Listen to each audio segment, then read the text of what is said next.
Hello, I'm Jason Lee Willis, and today we're going to take an inside look at my novel, The Fire Handler.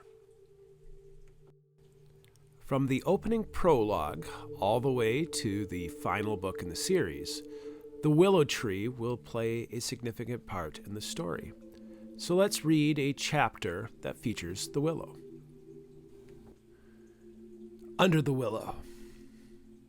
Pain throbbed from the base of Lily's skull and all the way to the backs of her eyes. And when she opened her lids, the blinding light overwhelmed her, bringing a torrent of vomit. Choking, she rolled to her side and up onto her hands and knees. As soon as it was expelled, her arms gave out, and she collapsed to her side. Where's McGeesy? Painted gray boards came into focus. I'm not on the street where I fell.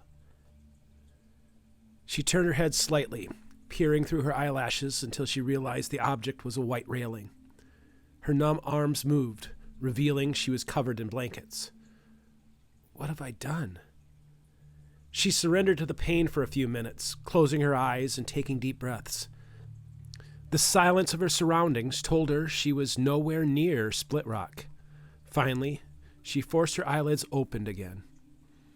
Beyond the white railing, she saw a heap of green that focused into the long fronds of a massive willow tree.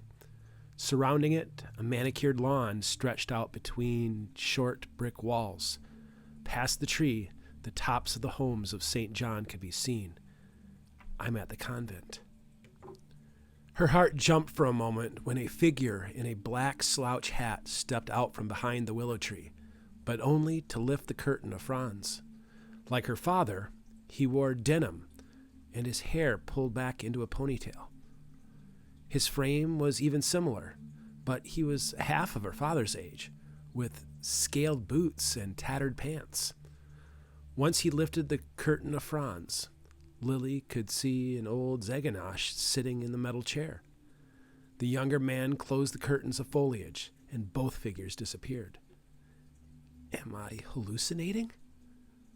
Approaching footsteps sounded so loud that Lily winced, swallowing another round of vomit. Afraid, she closed her eyes. Oh, darling, we need to keep fluids in you. Let me wipe off your chin. A wet rag passed over her chin, one of the nuns. Keep your eyes closed, and I'll help you sit up so you can get a drink, the woman said. And a moment later, Lily felt hands reaching under her armpits. Two women, then. But still, she didn't open her eyes. The change in posture caused her to see spots, even with her lids closed. Once the world stopped spinning, she opened her lids slightly to see the robes of two nuns. Where's Sister Inez? She went down to the train station with your mother and Father Guerin. Nothing about the statement made sense, but Lily forced her mind to work through it. What happened to McGeesy? How long have I been here? What day is it? It's Monday, almost noon. You took quite a blow to your head, and each time you wake, you vomit and pass out, one of the nuns replied. She waved the other away. While we've got you awake, let's get some chicken broth in you to help you recover your strength. It's been 2 days? Lily stayed conscious for the entire bowl and even drank a bit of the juice. Thank you. We brought you out on the porch because it was cool and allowed you to be ill without making a mess inside. I don't mean to be a burden. Nonsense. You were known to us before Sister Inez brought you here. The nun smiled and gave her shoulder a squeeze. Rest your eyes, Lily. Your mother will be back soon, and hopefully with some good news about your brother. Lily moved, her cheek now against a soft pillow, and then heavy steps walked away. Keeping her eyes closed, she pictured the blacksmith shop, with her unconscious body in the street and her brother in the cage. McGeesy, I'm so sorry. The jubilee had certainly ended by now, leaving the town quiet. She opened her eyes, and the town a distant blur of shapes and colors in the distant valley below. Why can't I focus? She blinked, focusing on the big willow in the front yard. Then, a pair of legs dangled from the porch roof. McGeesy? Her heart leapt, but the legs belonged to a young woman, not a boy. The young woman wore only a nightgown and turned her body so that her bare feet caught the spaces in the trellis, and once she put a foot on the deck railing, she dropped to the ground. Lily gasped at how similar the young woman was to herself, except with short bobbed hair. Their eyes locked. "If you want to save the children, follow me." How does she know about the children? Before Lily could even answer, the young woman began walking to the willow. Lily tried to force herself to move, but her vision blurred again. This must be a dream. How else could she know about the children in the ice?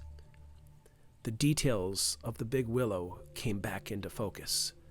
Then, from under the willow, the fronds parted, and the young woman stopped. She picked up a knife from the front lawn and cut a few fronds from the tree. "Who are you?" As the young woman climbed back up the trellis, Lily again saw the same young man in the black slouch hat step around from behind the willow, lift the same curtain of fronds, and revealed again the old man in the metal chair positioned in the exact way. Is my brain broken? "Hey," Lily called out. The young man emerged from the curtain of willow fronds. "Lily?" "I'm on the porch," she answered, still unsure of how she knew the young man, who, despite the similarities to her father, was obviously white. With fronds of willow in his hand, he trotted to the north, completely ignoring her now. "Hey," she protested. "Wait!" Sudden pain swept over her, and she drifted back to sleep. Lily woke to the sound of a wagon. She opened her eyes to see monstrously large horses with furry legs and huge manes, pulling a bright green wagon up the drive. Bjorn Forsberg was driving, holding the reins of the wagon with a tight grip. He avoided her gaze as soon as he saw her. Beside him on the bench, Father Jean Guerin looked over to her and waved. Father Guerin then turned, and Winnie popped up from the back of the wagon. She was alone in the back. No McGeesy. Feeling sick, Lily closed her eyes and wept until she felt her mother's embrace.